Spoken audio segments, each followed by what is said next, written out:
తులారాశి వాళ్లకు ఈ వారం అనుకూలంగా ఉంటుంది. వృత్తి వ్యాపారాల పరంగా ఈ వారం అనుకూలంగా ఉండబోతుంది. ఇక ఉద్యోగ విషయాల్లో గత వారం కంటే మెరుగైనటువంటి పరిస్థితులు ఉండే సందర్భాలు ఉంటాయి.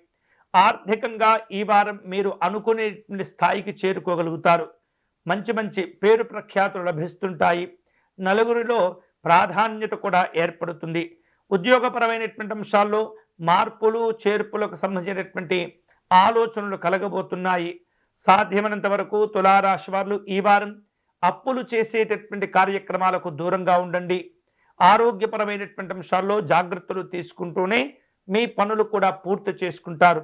పిల్లల యొక్క కార్యక్రమాలు, వారి చదువులు, ఉద్యోగాలు, వ్యవహారాలకు సంబంధించినటువంటి విషయాల్లో ఈ వారం మీరు చూపించేటటువంటి ప్రోత్సాహము, ప్రయత్న ఫలితాలన్నీ కూడా శుభ సంబంధమైనటువంటి ప్రయోజనాలు ఇస్తుంటాయి. అలాగే భూ సంబంధమైనటువంటి క్రయ విక్రయాలలో తులారాశి వారు ఈ వారం జాగ్రత్తగా వ్యవహరిస్తూ ఉండాలి. తొందరపడకూడదు. అలాగే దూరదేశ సంబంధమైనటువంటి విషయాలు ఈ వారం మీకు సానుకూలంగా ఉండబోతున్నాయి. ఎంత కష్టపడితే అంత ప్రయోజనాలు ఉంటూ ఉంటాయి. అలాగే ఈ వారం ఈ తులారాశికి చెందినటువంటి వ్యక్తుల యొక్క ఆలోచనలు, వ్యవహారిక విషయాల్లో ఎప్పటికప్పుడు కూడా జాగ్రత్తగా మీరు ముందుకు తీసుకువెళ్తూ ఉండాలి.